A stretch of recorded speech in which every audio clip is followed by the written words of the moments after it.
Hello everyone, आज हम ये बात करेंगे कि एसआईपी करना अट्रैक्टिव रहा या नहीं। रिसेंटली एक बहुत बड़े यूट्यूबर ने ये कहा कि एसआईपी करना इतना अट्रैक्टिव नहीं रहा। इनफैक्ट उन्होंने ये भी कहा कि अपना पैसा खुद मैनेज करो। इसमें उन्होंने एक कैलकुलेशन भी दी है कि 1% कमीशन भी आपके लॉन्ग टर्म वेल्थ को काफ़ी डैमेज करता है। इसलिए हम आज ये समझेंगे इस वीडियो में कि एसआईपी करना अट्रैक्टिव रहा या नहीं। उनके सारे आर्ग्यूमेंट्स इवैल्यूएट करेंगे एंड फिर मैं मेरा ओपिनियन दूंगा। Little bit about my self. मेरा नाम है कार्तिक शिंदे। मैंने MBA किया है JBIMS से। मुझे स्टॉक मार्केट एंड इन्वेस्टिंग में काफ़ी इंटरेस्ट है, सो sharing my journey and documenting my journey. देखो, आपने तो SIP का नाम सुना ही होगा। इतने सारे एडवर्टाइजमेंट्स हो रहे हैं आजकल, म्यूचुअल फंड सही है वगैरह। गवर्नमेंट काफ़ी पुश कर रही है लोगों को SIP करने के लिए। SIP क्या होता है? Quick definition. आप एक डेट या एक सर्टन फ्रीक्वेंट इंटरवल्स पे पैसा रेगुलरली स्टॉक मार्केट में इन्वेस्ट करते हो। आप एक डेट सिलेक्ट करते हो एंड उस डेट पे स्पेसिफिक अमाउंट के स्टॉक्स, चाहे मार्केट ऊपर हो या नीचे हो, आप वो स्पेसिफिक अमाउंट के स्टॉक्स खरीदते हो। उसे SIP कहते हैं। SIP रिसेंटली बहुत पॉपुलर हुआ है, स्पेशली कोविड के बाद बहुत सारे लोग स्टॉक मार्केट में आए और बहुत लोग आजकल SIP करते हैं।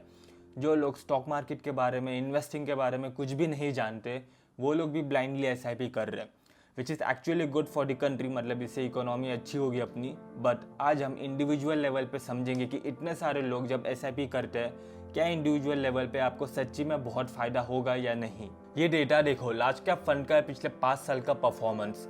अगर आप हर महीने 5,000 की SIP करते तो आपका टोटल पोर्टफोलियो अभी होता 5-5.5 लाख का।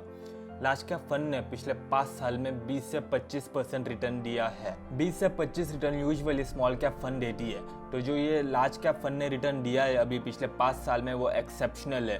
इसकी वजह से काफ़ी लोग स्टॉक मार्केट में आ गए हैं। अब अक्षर श्रीवास्तव के आर्ग्यूमेंट समझते हैं। उनका पहला आर्ग्यूमेंट है कि जिधर बहुत सारे लोग इन्वेस्ट करेंगे उधर एक्सेप्शनल रिटर्न या ज़्यादा रिटर्न बनना बहुत मुश्किल है। Well, I agree with this statement. ये हर चीज़ पे एप्लीकेबल है, सिर्फ डिमांड सप्लाई का खेल है। आप अर्ली 2000 में देखो, इंजीनियरिंग करना बहुत वैल्यूएबल था, तगड़ी प्लेसमेंट लगती थी। अभी 2025 में अनलेस आप टियर 1 इंजीनियरिंग कॉलेज से हो, प्लेसमेंट लगना काफ़ी मुश्किल हो गया है। सिमिलरली ये चीज़ स्टॉक मार्केट में भी एप्लीकेबल हुई है। आप देखोगे, पहले IPO मिलना बहुत ईजी था। अभी हर कोई IPO में अप्लाई कर रहा है लिस्टिंग गेन्स के लिए, क्विक मनी है इसलिए, जिसकी वजह से IPO मिलना बहुत मुश्किल हो गया है।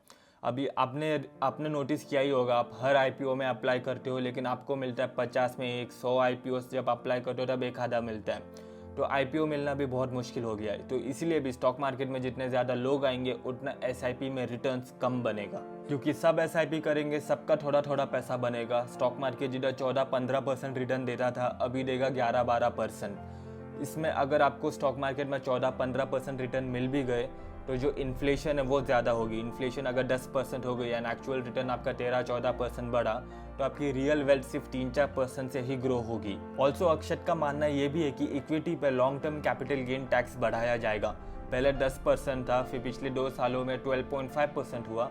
अभी ही इज प्रेडिक्टिंग जल्दी ही 15% होगा and eventually 30% long term capital gain tax बैठेगा इक्विटी पे, जिससे SIP करने से आपको ज़्यादा रिटर्न आपके हाथ में नहीं आएगा, 30% तो टैक्स में ही जाएगा। And I do agree with statement, SIP से आपके डिसेंट रिटर्न्स बनेंगे, मतलब आपके घर के डेली खर्चे चल जाएंगे। बट अगर लॉन्ग टर्म वेल्थ बनाना है तो SIP से बनना बहुत मुश्किल है। उनका दूसरा आर्ग्यूमेंट है कि जो कॉस्ट एंड कमीशन है वो काफ़ी डैमेज करती है आपकी रियल वेल्थ पे। अगर आप 1% कमीशन भी देते हो तो काफ़ी डैमेज होगा, काफ़ी डिफरेंस दिखेगा आपके पोर्टफोलियो में इवेंचुअली 30-40 ईयर्स में। ये रहा उनका पोस्ट। 1% ओवर दी 40 ईयर्स में एक 36% difference. Well, I disagree with this statement. 1% अगर इंसान को नहीं देना है तो उसे काफ़ी मेहनत करनी पड़ेगी रिसर्च में, जो मेजॉरिटी लोग नहीं कर पाएंगे। इधर लोगों को ऑफिस से आजकल बोल रहे 70, 80, 90 घंटे काम करो वीक में, फिर उसके बाद बीवी बच्चे वगैरह, कैसे टाइम मिलेगा लोगों को रिसर्च करने के लिए। डेली 1-2 घंटा लोग नहीं निकाल पाएंगे रिसर्च करने के लिए। उनको ना ही उसकी इतनी नॉलेज है और ना ही उनको इतना उस पर टाइम देना है। तो 1% अगर वो म्यूचुअल फंड के एक्सपर्टीज लेना भी चाहेंगे तो आई बिलीव उनकी वेल्थ काफ़ी ग्रो होगी ओवर द लॉन्ग ईयर्स। उनको क्या, उनको सिर्फ पैसा देना है म्यूचुअल फंड को, म्यूचुअल फंड अपनी एक्सपर्टीज के अकॉर्डिंग स्टॉक एलोकेट करेंगी एंड फिर उसे बिना टेंशन के पैसे मिल रहे हैं। सो आई डिसएग्री कि कॉस्ट एंड कमीशन आपको काफ़ी डैमेज करेगा। और एक टाइम जब SIP काम नहीं करेगा वो है साइडवेज मार्केट। कभी कभी स्टॉक मार्केट 3-4 साल उसी रेंज में रहता है एंड फिर इवेंचुअली जो तगड़ा ब्रेकआउट देता है तो ओवर दी लॉन्ग रिटर्न उसका एवरेज 13-14% बनता है। ये देखो निफ्टी 50 का चार्ट, ये ब्लू लाइंस देख रहे हो। स्टॉक मार्केट काफ़ी समय 2-3 साल जो रहता है वो सेम रेंज में घूमता रहता है।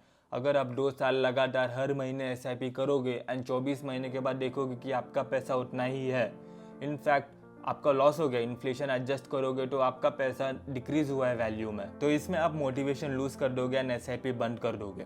तो साइडवेज मार्केट में भी एक टेक्निक होती है पैसा कमाने की, वो है कि जब निफ्टी 50 डिस्काउंट पे होता है, 10 या 15% से ज़्यादा गिरता है, तब स्टॉक मार्केट नीचे लेवल पे बाय करो एंड जब वो वापस ऊपर जाता है तब बेच दो। स्टॉक मार्केट काफ़ी बार ऊपर नीचे जाएगा उसी रेंज में, आप कॉन्स्टेंटली नीचे बाय करो और ऊपर सेल करो।